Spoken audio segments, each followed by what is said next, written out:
What is going on? It is the Dynasty Pulse weekend warm-up, week 7. We are here. We've got Schultze, Chev, and Coach Retzlaff here.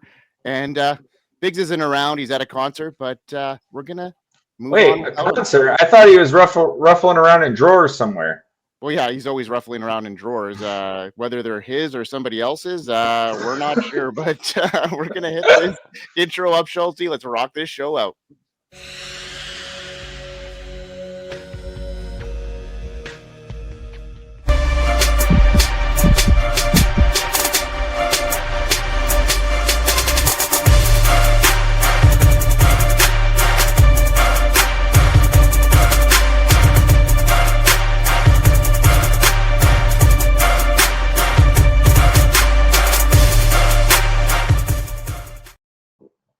Yeah, welcome into the Dynasty Pulse on the Undroppables and the Fantasy Sports Advice Network. We are here, and we are ready to warm up week 7 and got a lot of storylines. We've got a lot of stock up, stock downs, and it's going to be a great show, and we are here for you all. So what's going on? We'll start with you, Schultze. What's happening tonight?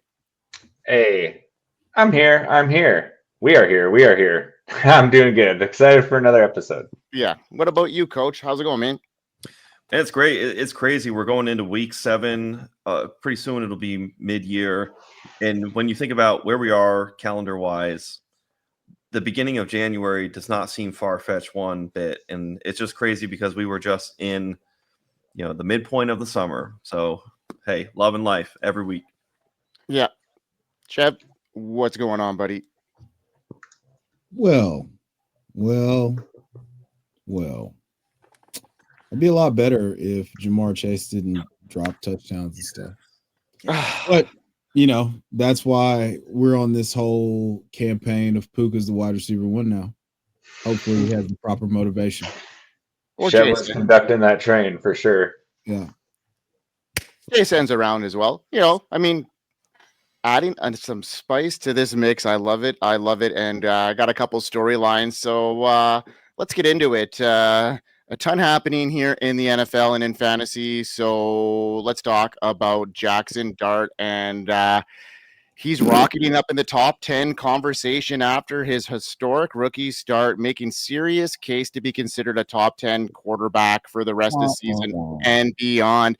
What is going on in Dynasty and just 3 NFL starts? This rookie is all rewriting the franchise books now. 58 rushing yards last week in a rare win over their NFC rival, and strong connection with fellow Cam Scatabo. They are bringing a new awesome attitude to this New York club, and not mean to mention they are without Malik Neighbors. Just think of the future they could have from a dynasty perspective. Dart's combination of athleticism, vision, and leadership, plus his early success, makes him a prime candidate for a lockdown high-end QB spot for years to come. I've got him at my QB7. That's right, behind elite arms like Allen, Daniels, Hurts, Mahomes, May. I got him ahead of Burrow right now. What are your thoughts, Coach, with Dart's early performance and rushing upside? How hard are you ranking him in Dynasty? And do you see him as this duo sustaining their breakout chemistry into long-term fantasy powerhouses? I am Dr. Dikembe, you down. No, this isn't happening. But I love Jaxson Dart, but he's more like Jackson Fart when you put it that way. I just have to say, the name that you're sorely missing, because the guys that you had mentioned, you're like, hey, I've got Jaxson Dart here, and these are the names. All respect to the names that you dropped. A little bit disrespectful when it gets into the Joe Burrow thing, but at the same time, if you want time value of money, time value of the player, I can see that based on the injury. If you have some trepidation on the injury front, sure, but game for game, you line up today, tomorrow, healthy, full health. You talk about the Puka Nacua and the Jamar Chase dynasty argument. Line them up fully healthy. I know who I'm choosing. I'm going to go Joe Burrow. But let's talk about. I want to give some propaganda to Caleb Williams. So you got to put him ahead of Jaxson Dart here. From NFL Pro, listen to this stat. And Mike, you'll love this as you're a Patrick Mahomes truther. You love him. He's your guy. I mean, who isn't, right? He's just so good. He's your Chiefs quarterback. He's your savior. Caleb has 29 touchdowns to 8 interceptions in his NFL career. 98 quarterbacks, 600 pass attempts. Only Patrick Mahomes has a better touchdown pass ratio to interception ratio than Caleb Williams. So just let that sink in. All right, we're going to take that sink and bring it through the door because that's what's happening. All right, 20.8 fantasy points per game, ranks 8th. 4th in red zone carries per game, 108 rushing yards for Caleb. So he's on a cool track for 400 yards. It's what we got out of Bo Nix last year. 7th in air yards per attempt. So that connection with Rhamondre is tight. You have 2nd in play action rate are the Bears. Love that from Ben Johnson. Love the fantasy points that we get from play action. 5th in deep ball attempts. Team pass per play. The Bears are 15th. So middle of the pack. I'd like to see that increase. 3 top 12 games in 5 games played with a QB1 overall performance. So I have to just push back on what you're saying with the players where you stopped it. You could go down just a little bit more, and I wouldn't be mad at you at all for parking somebody like Jaxson Dart, maybe at that borderline back end QB1 range. Sure, fine, good, well, and dandy. Although Daniel Jones is playing himself excellently high into that mark. But 2 names besides Caleb Williams that have come to mind as well. Baker Mayfield, possible MVP and QB4 on the season in fantasy. And then Justin Herbert, what he's been doing, pass rate over expectation goodness in fantasy football. So I like where your head's at on the vision, the optimism for Jaxson Dart.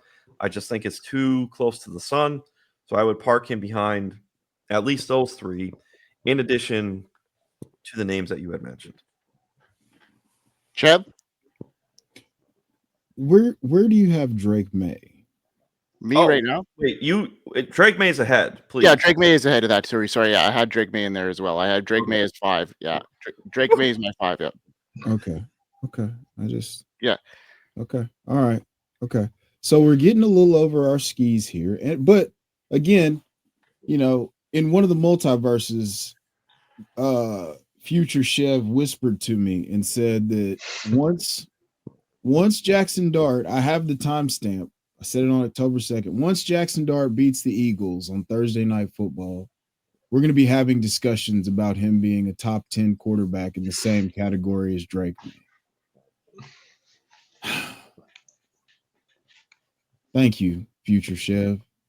What happens, future Chev, when he beats the Denver Broncos in a similar fashion this week? That's a possibility now. I mean, he is about to get baptized this weekend.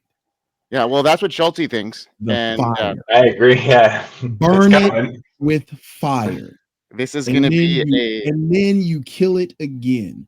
Let me cook here. So you have the Denver Broncos who are on pace to have the most sacks ever.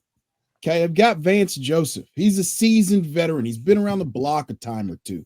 And you just saw him have troubles with another brilliant defensive mind, despite being one of the most ashamed head coaches and men doing like cat call or cat dog in public in a stadium. I know a head coach who does some cat calls, by the way.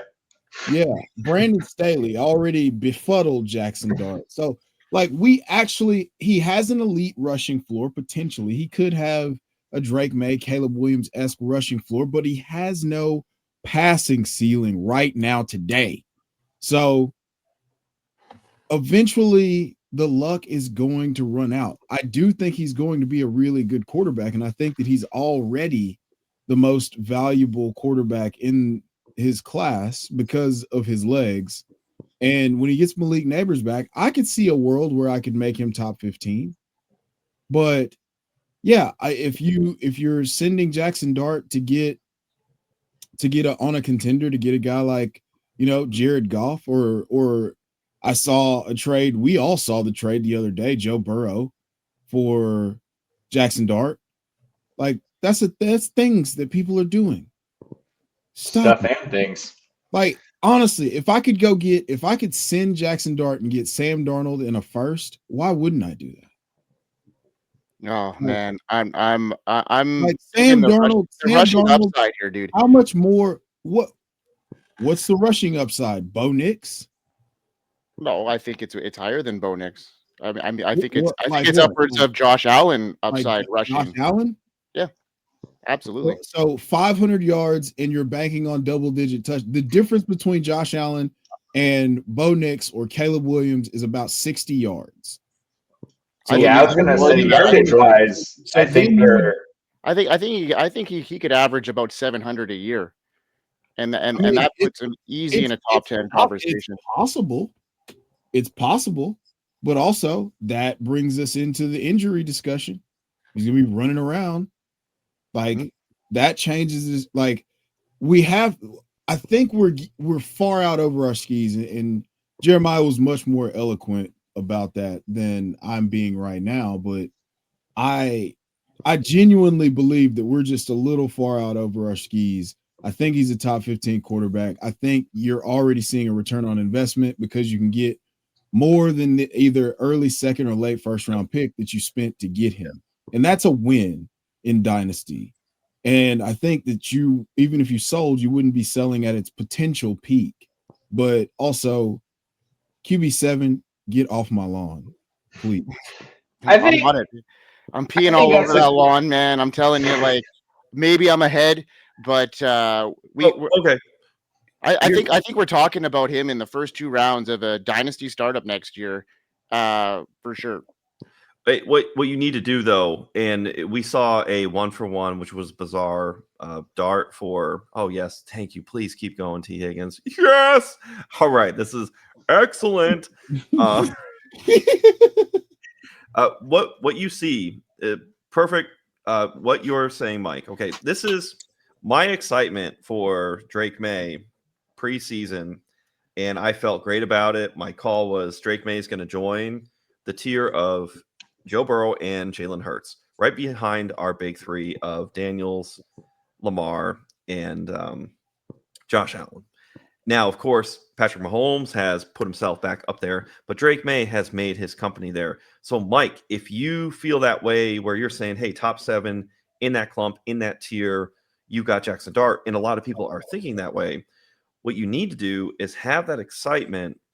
And when you're trying to acquire, you try and acquire down to Jaxson Dart. If you are selling Joe Burrow for Dart, you need to work on that plus. That's where people have to have that dynasty discipline to, hey, if I have my take, like Mike, I like where your head's at in the aggression on the take of, hey, you're thinking kind of he's right there now.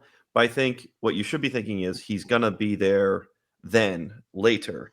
But with that said, if you already feel that way now, take advantage of the price point now for later. And you need to be getting a lot more of a plus. And not saying that you wouldn't, Mike, but dynasty gamers need to be making sure that they practice that, like on the front end right now.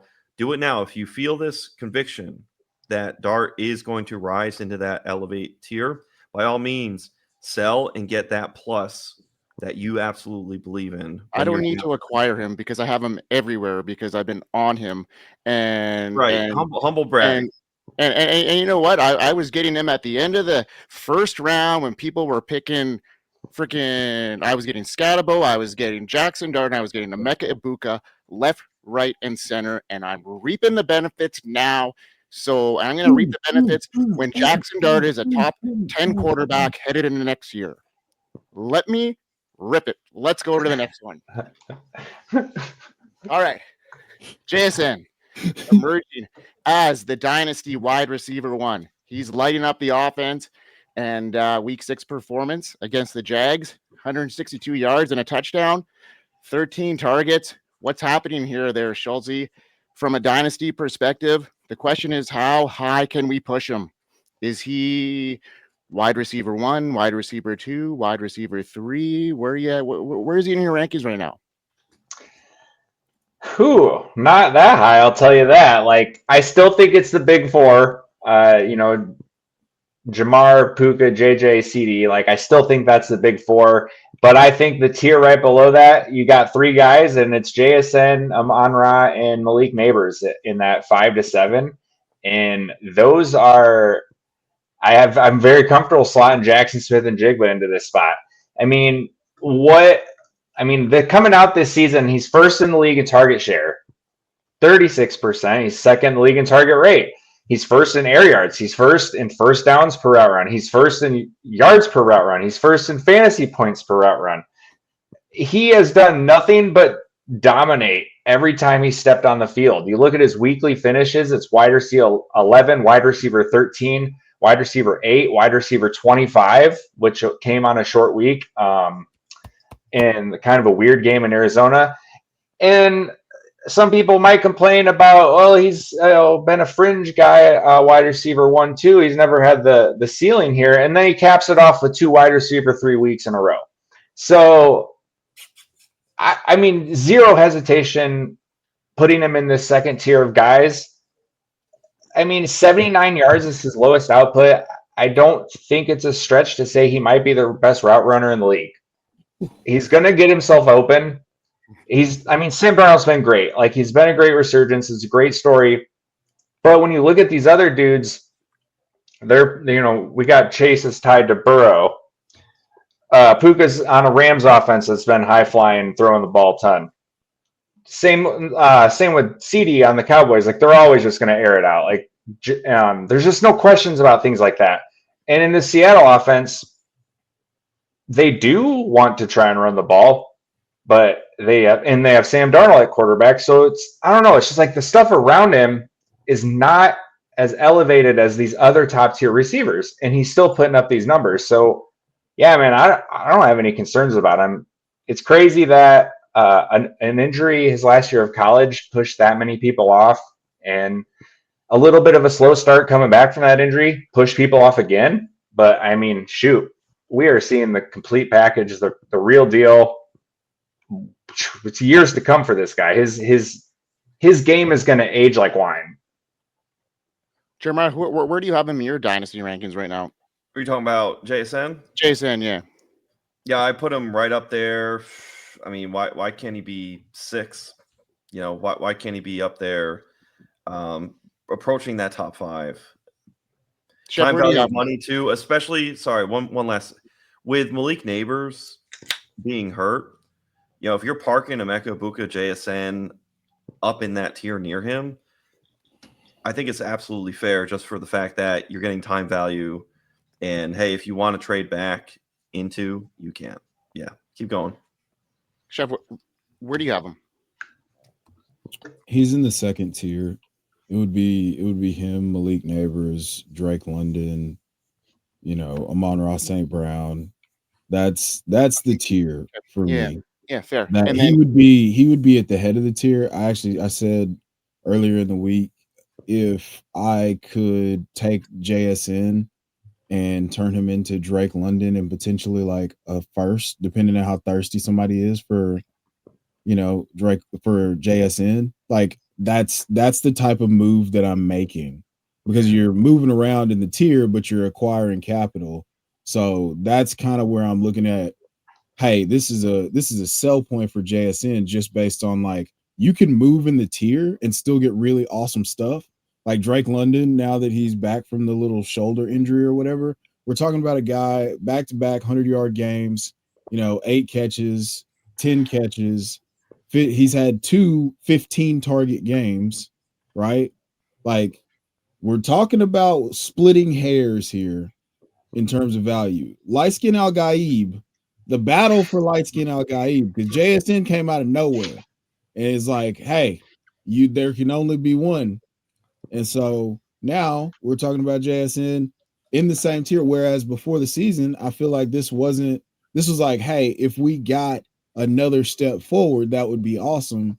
Whereas people were already there with Drake London, and now they're in the same tier, and you could potentially turn JSN into first round capital and Drake London. So this is a great point for JSN, and it could continue to go up. If he finishes as a wide receiver 1, then he is now in that same tier as Jamar Chase, Puka Nacua, CeeDee Lamb, and Justin Jefferson to me. And I honestly could move Justin Jefferson down a tier, but I feel like that would be being too reactionary, to be honest with you. So, yeah, that's kind of where I have him. Well, Yeah, it's really crowded, and it's almost like there's kind of like how we had more first rounders than first round slots in our redrafts. You have more of these top 5 guys. I mean, you throw Rashee Rice in there, and you're like, oh my God. That's what I'm saying. Like, our machine. Yeah, it's crowded. Yeah, for sure. Yeah, I totally agree with that. And he could be, right now, he's garnering like an insane target share, which I don't think is going to be sustainable, or they want to sustain that forever, right? I mean, that's going to come down on a dynasty landscape, like. No, why, Mike? I was going to say, I don't think it has to. No. 40%. Mike, this structure of offense, this passing tree supported Julio Jones in a 160 target season. Pierre Garçon got like 140 targets one time.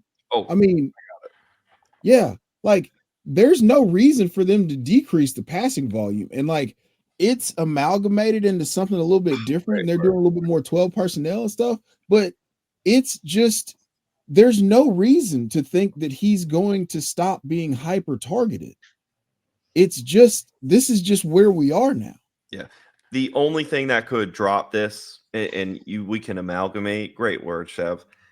The only thing that could drop this and flip it on its head, and no one wants to talk about it. I don't even know if I should speak it into existence on a podcast because of the possibility.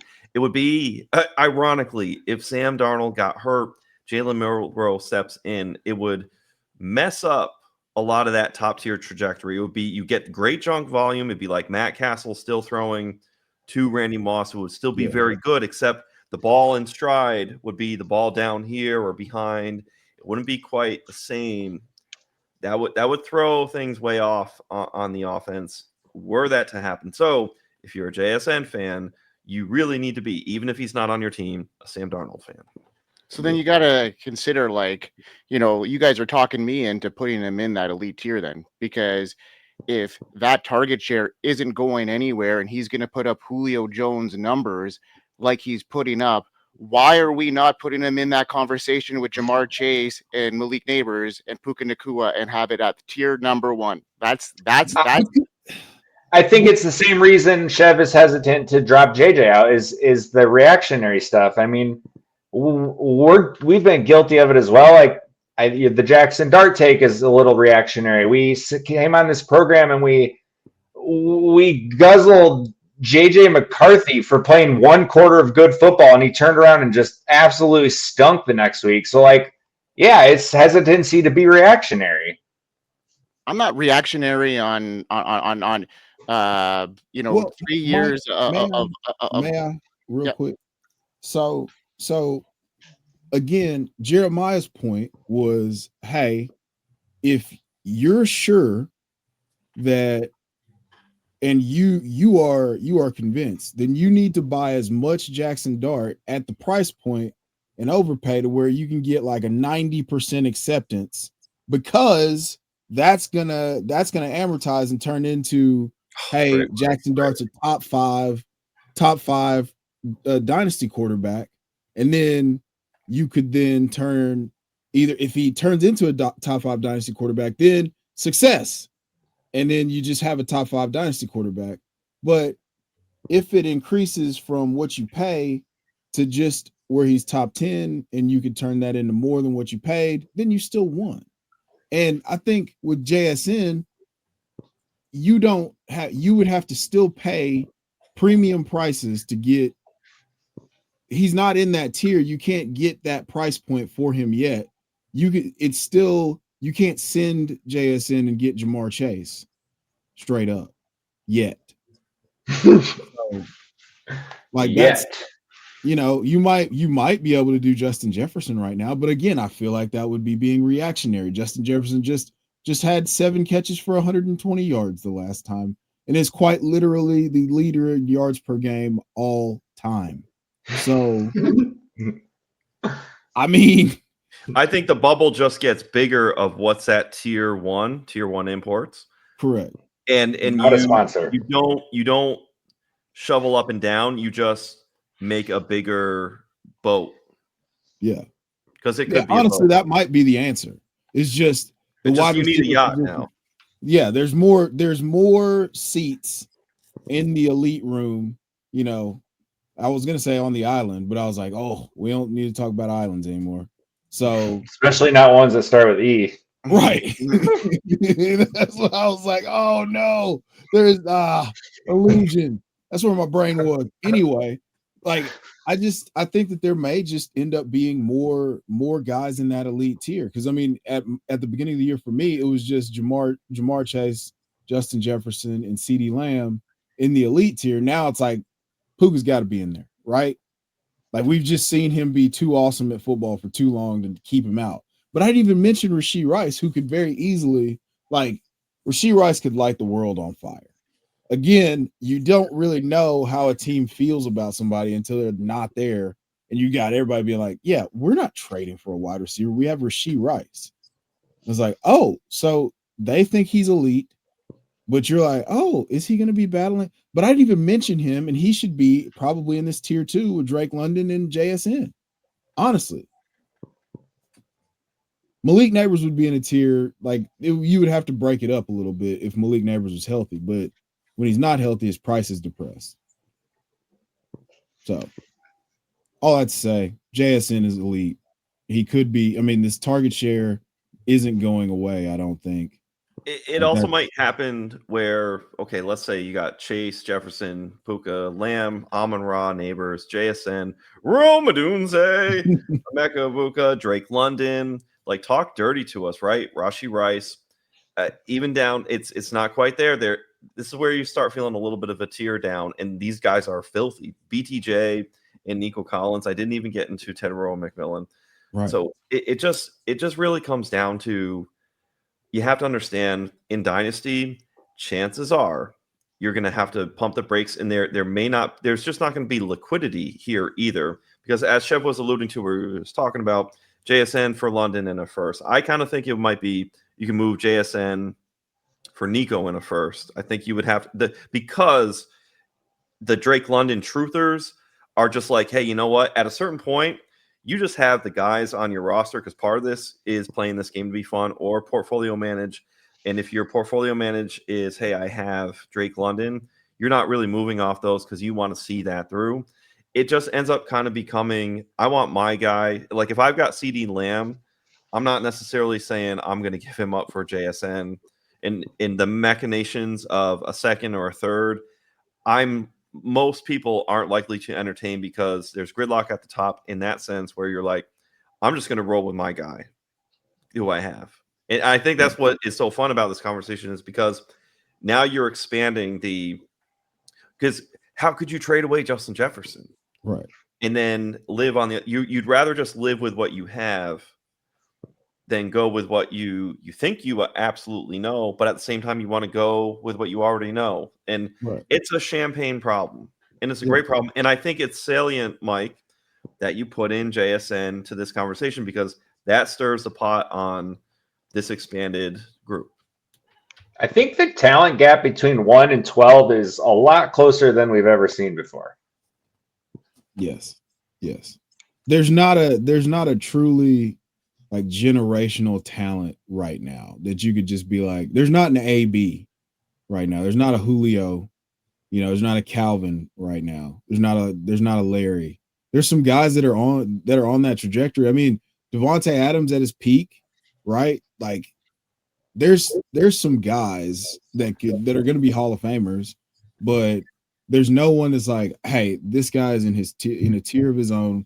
Besides, like Jamar Chase isn't in a tier of his own. He's with some other really good guys, but he's the one that you could potentially say, yeah, but also Justin Jefferson, most yards per game ever. So don't forget it. Again, I don't think people realize how big of a deal that is. What have you done for me lately, I guess, is the question. And he just had 7 catches for 120 yards. There you go. Yeah, he's in the conversation. All right, well, a guy that's just on the fringe of this conversation, and he's definitely emerging as a Dynasty wide receiver 1, And how does he fit into Dallas's future, Chev? George Pickens has quickly become one of the most exciting young wide receivers in dynasty football. He recent streak of 5 consecutive games with a touchdown, and a career high 6 on the season highlight his ability to produce at a high level consistently. He has been the Cowboys wide receiver 1 without CeeDee Lamb in the lineup. However, dynasty managers must consider how Dallas's offense will evolve once all their weapons return, and it looks like it's going to be happening this week. How will it affect Pickens' target share moving forward? Given his current production and potential, where do you rank Pickens, Chev, in dynasty right now? Does he have that long-term upside as a top 10 wide receiver? Obviously, if he stays with Dallas or not. If he leaves Dallas, he's a bona fide wide receiver 1 for sure. I'd love to hear your take on Pickens' trajectory playing out this year, but also in the future now.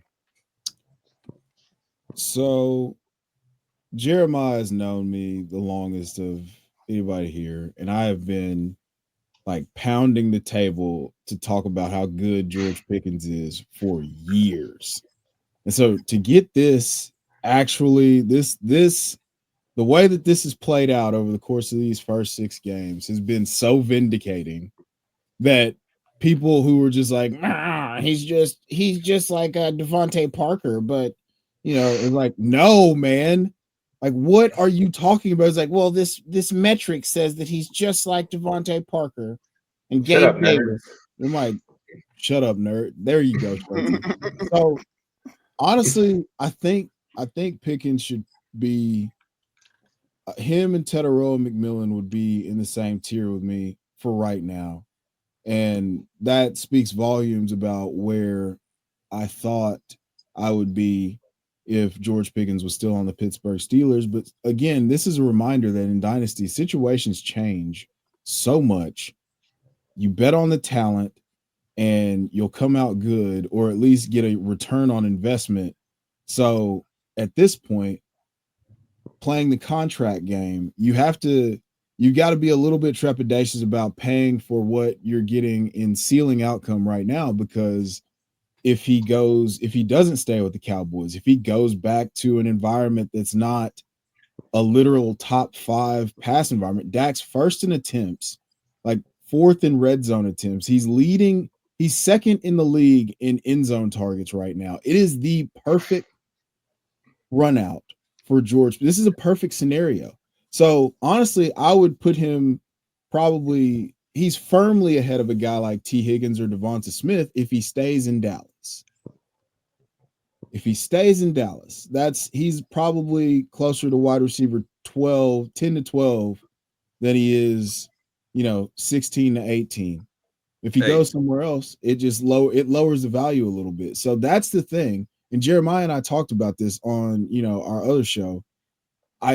You have to be willing to sell after this season if you want to guarantee a profit, because it could tank again.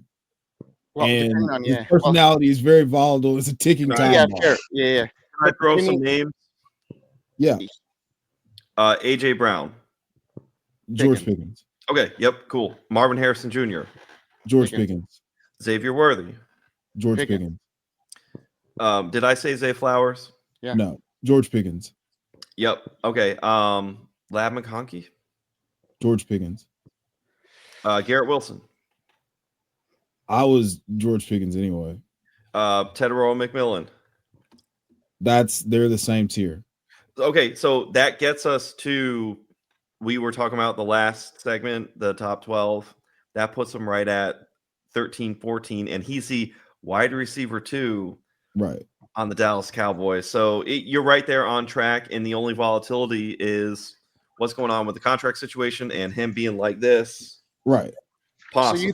So you think he's less valuable elsewhere? On it another. Would depend. He would have to go to an environment where, okay, so say like he goes to, like, for some reason the Colts ship off. I was just gonna say the Colts. What I honestly was the one team that came to my mind as you were. Hey, same brain, hive mind, Dynasty Pulse. We got the pulse. Daniel Jones. We are absolutely cooking right now. So Totally. Great show, guys. This is here's awesome. the thing. With the Colts and Daniel Jones at the helm with Shane Steichen, wide receiver 1, you could be looking at a situation where he's got 140 targets to himself, or it's him, Josh Downs, and Adonai Mitchell, and he's the alpha now, but he's surrounded with a perfect environment with Tyler Warren, and he's commanding 140 to 150 targets, and he could inch up further in like top 5 to 6. But you also could go back, turn light off, because you're not gonna like this. Say he ends up taking a bag from a team like the Titans or the Cleveland Browns. And we had church music a minute ago. Okay, yeah, keep going. this is grunge, sad boy, emo, like screamo, like this is nails on a chalkboard for my soul right now. If he goes to an environment where he's not going to have stable quarterback play, he's not going to have a reliable play caller, he's not going to have the infrastructure of winning, and he becomes malcontent with the environment again and starts acting out, then it craters and he goes back to where he was around like Dynasty wide receiver 30. So the talent and the situation, he can overcome it to an extent, but not from a points per game perspective, just from like a highlight perspective. But the value of what he'll actually give you won't be worth what you'd have to pay for him. But right now, if you wanted to get out, you can definitely get out for way more than what he could be worth if the situation changes again. Yeah. What about but I would ride the roller. I've been on the roller coaster and it's finally going up. It got pretty dark. Yeah. Got pretty dark. Really dark. I mean, I think we've seen his floor, if anything, with the Steelers. Like, I think that's his floor. So I mean, he goes to a place like Cleveland or Tennessee. I think that's his floor. Maybe even a bit better than. Honestly, I think it could be better. I think next year if it does, some improvements on his second year, a better situation than Cam Ward was. That Pickens was ever in Pittsburgh. So I like this as being, a situation where I really like George Pickens moving forward. And I was a guy that was against him 3 years ago when he was,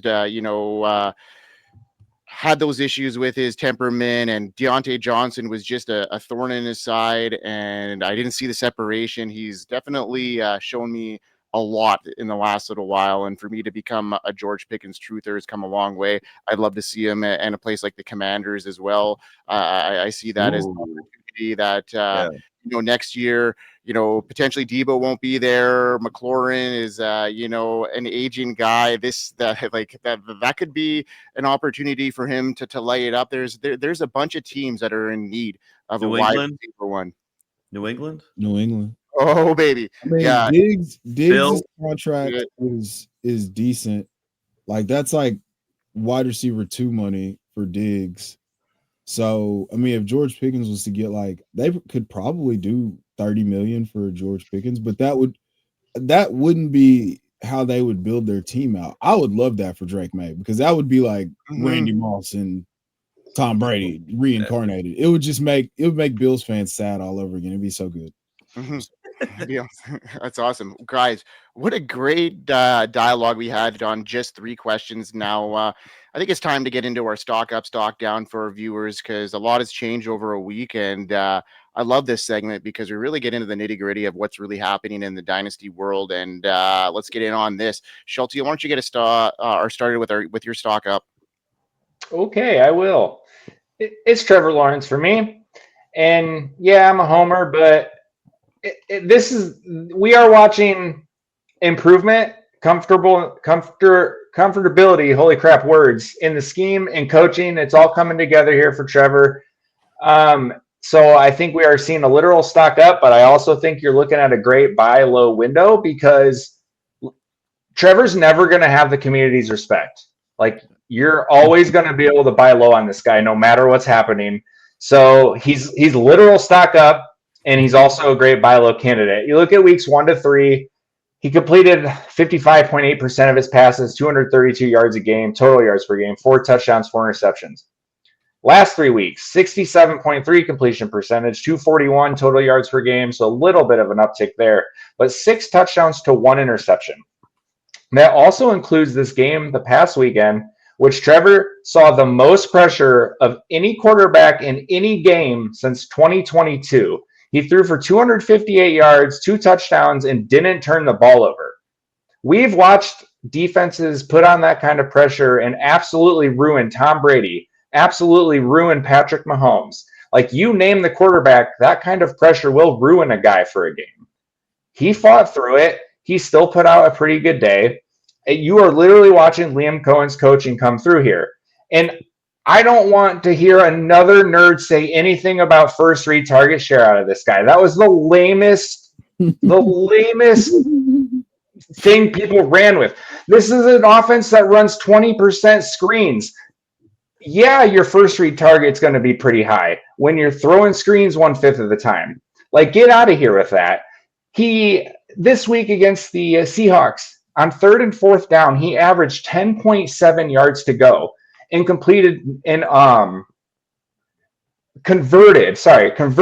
40% of those. 10.7 yards on 3rd and 4th down was his average, and he put up a pretty respectable normal 3rd down number.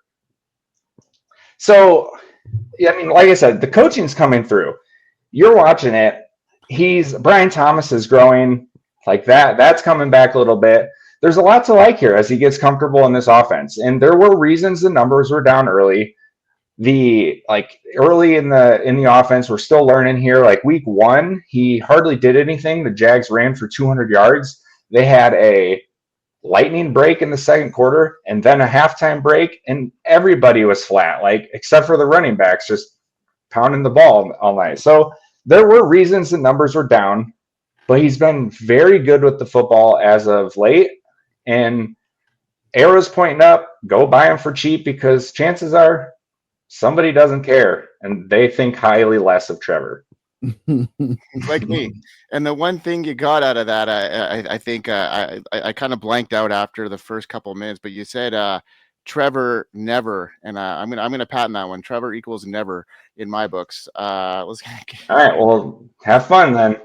I will get have fun. I will have lots of fun. I will. No cares. I'll be fine. All right. Let's go with Coach. Who's your? Hey, you guys hear me? Yeah. Okay. A little robot on my end. Sorry. Harold Fannin Jr. Stock up, baby. David Njoku has a knee injury he's dealing with, and of course, you want to be careful with players who may end up getting traded. There could be some more care. All I'm saying is, I love Fridays in the NFL all year round. There's a lot of news that happens on Fridays, and I have fond memories of Carlos Hyde getting traded on a Friday, and me picking up Nick Chubb on a Friday on the waiver wire in so many leagues his rookie season. So I just have that nice thought in the back of my head. It may not happen this week, but Friday trades, just be on the lookout. Hopefully we get something tomorrow as it airs anywhere. I'm not even talking about just this 1-for-1 situation of Njoku and Harold Fannin Jr., but it would be cool. Now, with that said, Fannin leads the Browns, 28 receptions, 254 receiving yards. That's over Jerry Jeudy. All right, Cedric Tillman. All right, that's most in Browns history as a rookie. So hat tip to Harold Fannin Jr. there. Dylan Gabriel targets tight ends, the position as a whole, 35% of the time. So if we take out David Njoku, we're getting some of that goodness extra hyper towards Harold Fannin Jr. Fannin is the target hog. He plays Miami this week. This could be a trampoline game where he gets that extra bounce from no David Njoku, that soft matchup, the 35% target share, 2 tight ends, and the Dolphins are 31st ranked against the pass. We're hearing stuff about weather. That stuff tends to fluctuate and change so far out from now towards Sunday, and it really does take a lot to impact. So I really love Harold Fannin Jr. to just be a PPR scam at the very least this week. And I also see the trajectory. It doesn't matter whether Njoku plays this week or next, or the picture is coming clear that it will be Harold Fannin Jr., will be guys like Quinshon Judkins. There's a path for what's new and happening future versus what's going to rotate out. I love David Njoku. I had a hot take on him. I thought he was going to be a top 3. And if you look back all last season with Jameis Winston, it was hot. But such is life. But the position, we were directionally correct in the fact that you're getting it out of the Browns tight end position, but it's in the beautiful prospect that you have all been very high on in Harold Fannin Jr. So stock up on him. I'm loving it. Love it. Hey, and if it's super windy, I mean, you gotta love the fact that I feel like half his targets are like 3 yards deep, so we're good. PPR, baby. Yo. We're a fan in house here, I think, on the Dynasty Pulse, and we're excited to see him. And the fact that he was able to do such work with Njoku in the lineup, and now with him out and potentially out for good. When you think about the trade possibilities here, I love where your head's at, Jeremiah and Chev. I think we've talked a little bit about your stock up, but maybe you can reinforce that right now. Yeah. George Pickens is my stock up because his stock's way up. I mean, again, he's been the wide receiver 1 the past 4 weeks. Overall, this is the first time he's had consistent quarterback play in his career. He's been viewed as one of the most talented receivers in the NFL, a success rate on deep balls at the highest rate in the NFL since entering the NFL. And now he's getting to do more complete wide receiver stuff and proving that he can do that. Well, just in time for him to get paid. It's really convenient how that happens. So, you know, he's a 24-year-old wide receiver who's in the best environment for a wide receiver. Bad offense, you know, bad defense, veteran quarterback, like play caller, coach, you know, play caller, quarterback, simpatico. So right now, George Pickens' stock could be as high as it's ever going to go, but I would bet on talent and say that he's probably going to pay this off continually if the environment stays good. Yeah, and I think he's a smart enough man to realize where his worth is at. So hopefully a team will pay him. That's going to throw him the ball a lot.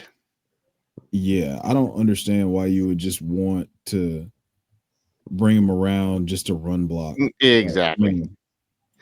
All right, so my stock up is a guy that I got a lot of shares of. I had a lot of Cam Scatabo, Abuka, and Jaxson Dart shares after that round, but I'm going to talk about Cam Scatabo because his wait-and-see stage is now done. 8 weeks from now, you'll be either in the fantasy playoffs or shifting your gaze towards the 2026 draft boards. But today, I'm looking at Cam Scatabo, and look at what he's done in his short time. Yes, he's a bruiser, and we're always going to have to worry about him being in and out of the lineup. But he's behind a pretty healthy offensive line, and his physicality has transformed the New York offensive identity, him and Jaxson Dart, which we talked about earlier. And in Dynasty, that is the kind of role that is gold. He's RB11 in scoring through 6 weeks, averaging 16 fantasy points per game, 6.1 rush TD rate. Awesome. 12.7 target share, which is great. He was always touted as a guy that could catch passes, even though he's a stocky little guy. 4th in red zone carries. And I just think he's a force to be reckoned with moving forward. And I love the dynamic they have, that new identity there in New York. It's contagious, and I'm all aboard the Cam Scatabo train, and I was on his train earlier this offseason when people were talking about him and Tyrone Tracy, and I was always a Cam Scatabo guy. So seeing what he does in the next little while. I know he's got a tough matchup this week, but things will be gravy for him moving forward. All right, let's power through these stock downs. Schulte, let's start us off, bud. Yeah, I'm just double Jags today, and the stock down on Travis Hunter, and Chev is the guy who is, speaking of leading trains, is the guy who said, hey, this may take longer than you think. Yeah. And people are very impatient. Thanks, Chev. Just start lowballing people. Just lowball the crap out of people for Travis Hunter. They're probably pissed off they drafted him. And you could probably take advantage of that. The performance at receiver will come around. Dion came out and said at Colorado, all they did was tell him where to line up and what route to run. So NFL receivers coming in as rookies, like trying to learn the playbook, is already pretty tricky. And we're trying to do it with a guy who's playing defense and also didn't do an ounce of like normal offensive function before. It was like, hey, just go do this. Like, the learning curve is extremely steep, and we're seeing it. We're seeing the him lining up wrong, the motion stuff where Trevor yells at him because he's doing the wrong motion. It's all happening. It's not great, but it's all part of him learning. And the stuff we all loved about him has flashed. He has caught 20 passes, and he is 5th in the league in missed tackles force among wide receivers. Okay, 8 missed tackles force on 20 receptions. So he did it Monday night against the Chiefs. He caught a ball in the flat with 2 guys within 4 yards of him. He juked them both back to back and went for a first down on like a 3rd and long or something. It was stupid. We saw the same game. Trevor threw it deep and he highballed 2 dudes and went and got it. Like, the ball skills are real. The twitchiness is like Kadarius Toney if he actually was good. And we've seen the flashes. Just go lowball people for this guy. Like, it's gonna come around. Schultz, I mean, look, I feel like we're saying you said stock down, but really it's time to stock up. Mm-hmm. Yes. Legitimately, it's time to stock up, because here's the thing. I never once said that Travis Hunter was not a great player. That's not the thing. What I wanted to caution people against was like, hey, he didn't actually have to learn the profession of playing receiver. He's just an incredible athlete that lined up at receiver. So this could take a while, especially with a guy like Liam Cohen, with the level of attention to detail that he has in his background. So they're using him and getting him the ball in space, and you can clearly see there's some special stuff going on. Like you said, it's like Kadarius Toney if he wasn't born with Megan Fox thumbs for fingers. So, like, I really think that Travis Hunter is a guy that you absolutely need to be buying as much of as humanly possible if people are willing to sell, because it's gonna happen. It just might have taken a little bit longer. So it might not even fully actualize until 2026 or even 2027 before he's like a wide receiver 1, if that's in his range of outcomes, playing both positions full time. So if he's not having a full route share, your fantasy options are limited. So that's all that we're saying. The talent is phenomenal. Yeah. But you have some people who don't listen to guys like us, and they're panicking right now. We take advantage of that panic. So Travis Hunter, stock up, but stock down. I love it. All right, Coach. Let's hear your stock down, buddy. A stock down. Tua, Tagovailoa, so low. Tua. All right. There's going to be a theme here, man. 24th in fantasy points per game. 24th in fantasy points per drop back. 23rd in expected fantasy points per game. I could just be changing these numbers between the 20s because it's cheeks. 28th in best ball points added. 24th in yards per attempt. 0 rushing floor.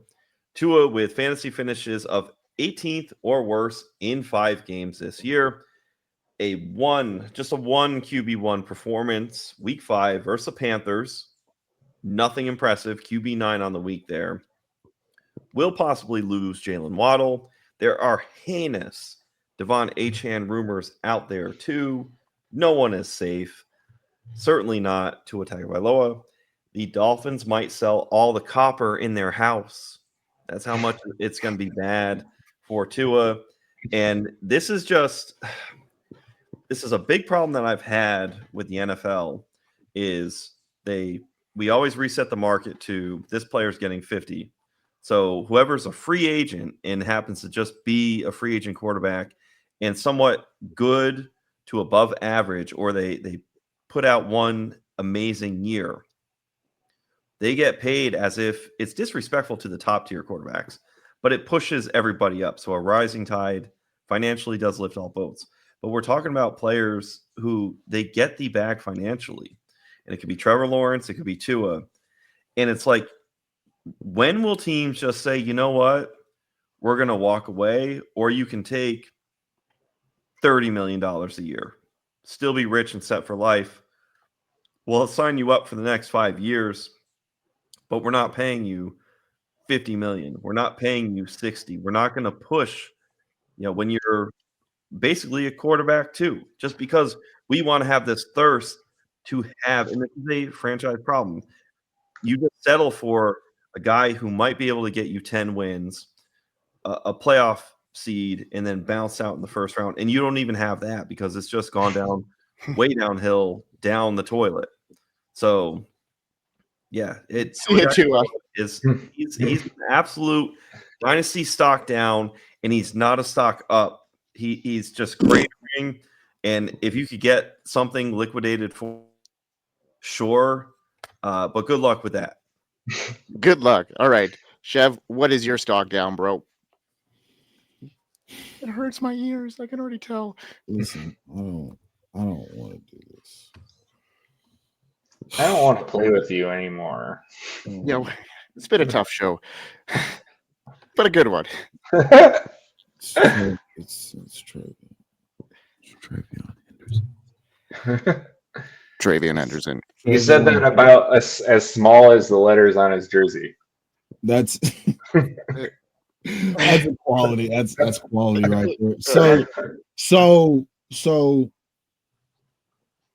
it's been the nightmare scenario where we saw this with Traylon Burks and Mike Vrabel in his days in Tennessee, where he just has this rookie and he just won't. It's like, nope. And even with AJ Brown was playing like 20 snaps a game for the first 12 weeks of his rookie season. And he just hates rookies. And I knew this about him. And I signed up for this Travion mess anyway. And here I am upset about the decisions I made.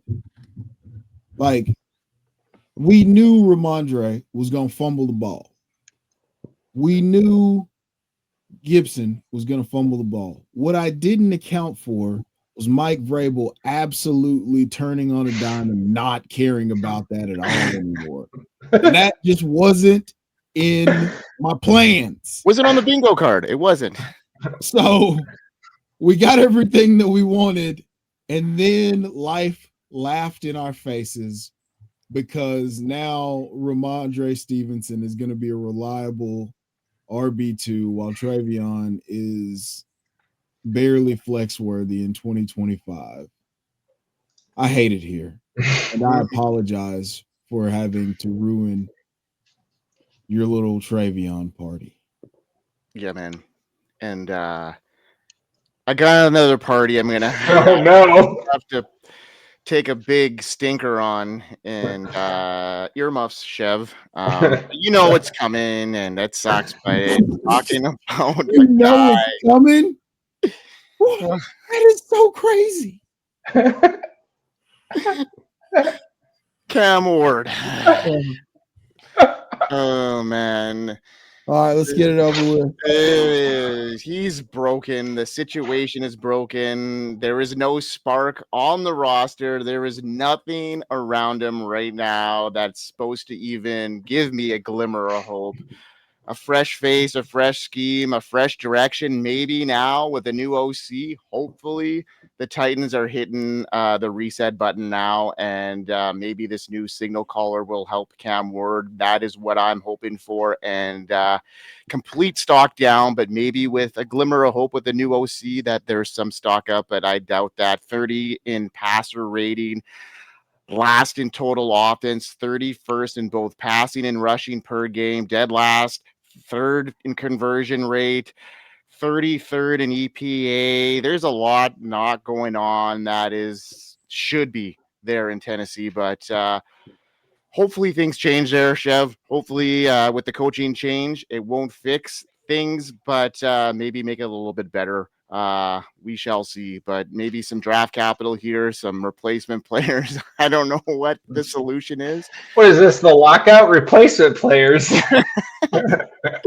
Cam Ward is a stock down. Hey, you know what? The positive here is he still puts out like 4 or 5 throws a game that you're like, all right, there it is. There it is. Whoop.